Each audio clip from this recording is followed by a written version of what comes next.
அம்மா கேஸோட ஓணச்சந்தை ஆரம்பிக்கும் போது நிறைய காய்கறிகள் தேவைப்படும்ல. அந்த விஷயம் நான் முத்துக்குமரன் அண்ணன்ட்ட சொல்லியிருக்கேன். நான் சொல்லியிருக்கேன் நம்ம எல்லாரும் சேர்ந்து கோவிந்தபுரம் வரும்னு. ഈ മുത്തുകുമരന്റെ ആരാ ഗോവിന്ദപുരത്തുള്ള? அவரோட பெரியம்மா. அம்மா பெரியம்மானா சொந்தம் பெரியம்மா எல்லாம் இல்ல. அவங்க குடும்பம் அங்க ரொம்ப பைசா எல்லாம் இருந்தது. ஆனா இப்ப எல்லாமே போச்சம்மா. ഈ മുത്തുകുമരൻ ശരിക്കും നിന്റെ ബന്ധുവാണോ? அப்படி கேட்டா என்னோட பக்கத்து சொந்தம் எல்லாம் இல்ல, என்னோட அப்பாவோட பந்தம் தான். ஆனா எப்பவுமே மதுரையில வருவாரம்மா. நான் சின்ன குழந்தையா இருக்கும் போதே ரொம்ப க்ளோஸ். മുത്തുക്കുമരണ്ണ ഗോവിന്ദപുരത്ത് എപ്പോ വരും പറഞ്ഞു?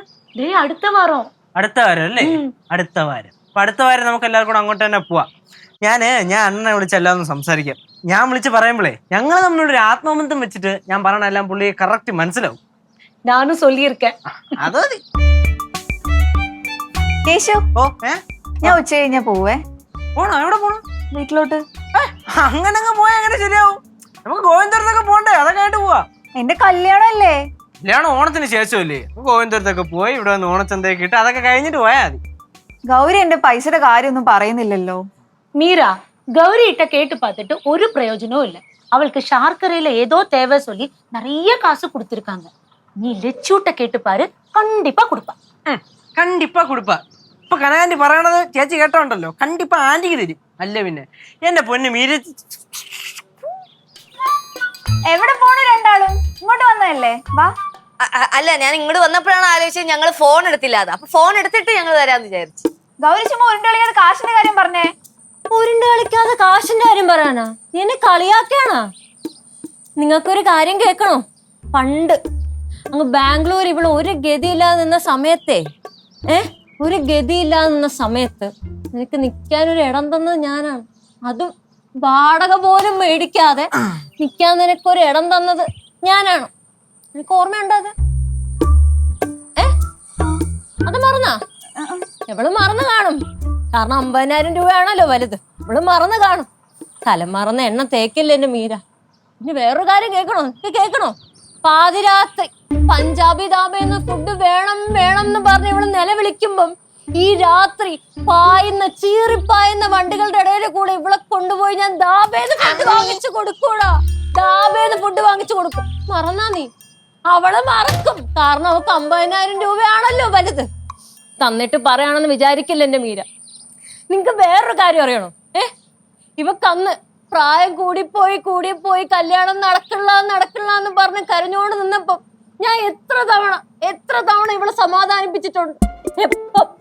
ഇപ്പം കല്യാണമായപ്പോ അവള് വലിയ ആളായി അല്ലേ മീര? അവക്ക് 50,000 രൂപയാണ് വലുത്. അപ്പോഴേ ഇവക്ക് നല്ല പ്രായം ഉണ്ടായിരുന്നില്ല ലച്ചു. അടുത്ത് പറയണോ? നീ കേക്കണം. നിങ്ങൾ എല്ലാവരും കേക്കണം. ഇവക്ക് എന്നെക്കാളും ഒരുപാട് പ്രായം കൂടുതല. പക്ഷെ ഒരുമിച്ച് നിന്ന ആ അടുപ്പം കൊണ്ട്, അത്രയും സ്നേഹം ഉള്ളത് കൊണ്ട് ഞാൻ ഇവളെ മീരാന്ന് വിളിച്ചുപോയി.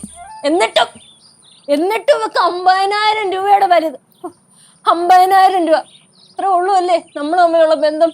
മീര നീ കേക്കണല്ലേ? നിന്റെ അമ്മോ ഒന്ന് നിർത്തോ?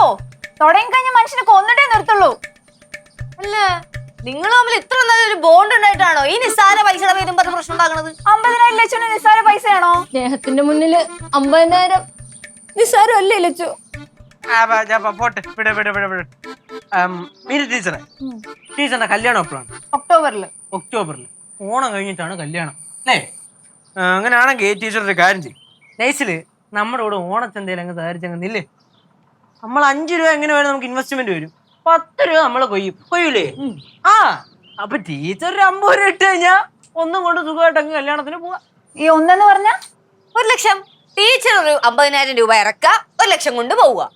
എടേ, കല്യാണത്തിന് സമാഹരിച്ചു വെച്ചേക്കണ പൈസ ഉണ്ടല്ലോ, അതിന്നൊരു 50,000 രൂപ അങ്ങ് ഇറക്ക് അല്ലേ? ഒന്ന് പോകവരി. ഇനിയിപ്പൊ ടീച്ചർക്ക് വേണ്ടെങ്കിൽ വേണ്ട. എടാ, 50,000 രൂപ ഞാൻ തരാം. എന്നിട്ട് എനിക്ക് 1 ലക്ഷം രൂപ തന്നാ മതി. അതാകുമ്പോ ഇപ്പൊ നമ്മുടെ വീട്ടിൽ തന്നെ ഇരിക്കുമല്ലോ. അത് തന്നെ, ടീച്ചറിന്റെ കല്യാണമൊക്കെ അല്ലേ വരുന്നേ. ചെറിയൊരു സഹായം ആയിക്കോട്ടെ എന്നൊക്കെ വിചാരിച്ച് പറഞ്ഞതാ. വേണ്ടെങ്കിൽ വേണ്ട നമുക്കെന്തര്?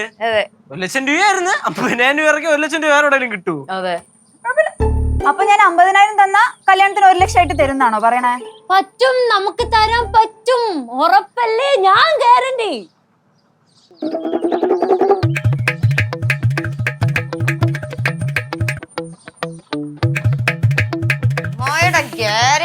ഒരു ഗ്യാരണ്ടി ഇല്ലാതെ ടീച്ചർ അങ്ങ് പോയി. ഇപ്പൊ ഒരു 50 രൂപ കിട്ടിപ്പോയനെ. ഒന്നും കൂടെ നിർബന്ധിച്ചാ മതിയായിരുന്നു. ഉണ്ടോ കയ്യിലുണ്ടോ 50 രൂപ ഉണ്ടോ? പിന്നെ പാവം കൊച്ച് കൊടുത്ത 50,000 ചോദിച്ചോണ്ട് വന്നതാ. എന്നാ എടുത്ത് കൊടുക്ക്, മടിക്കുത്തി കുറെ ഉണ്ടല്ലോ. ആ ഞാൻ കൊടുക്കാം. ആ കൊടുക്ക്. ആ ചേച്ചി നേരത്തെ പറഞ്ഞോല്ലേ ആ ഇൻവെസ്റ്റ്മെന്റ് ചേച്ചി തന്നെ ചെയ്യൂ. പോയടർക്ക് അവിടെ നിന്ന്. ചേച്ചി ഡേ എങ്കിട്ടില്ലടാ. അരി അമ്മ അരി അരിഞ്ഞ് തള്ളു.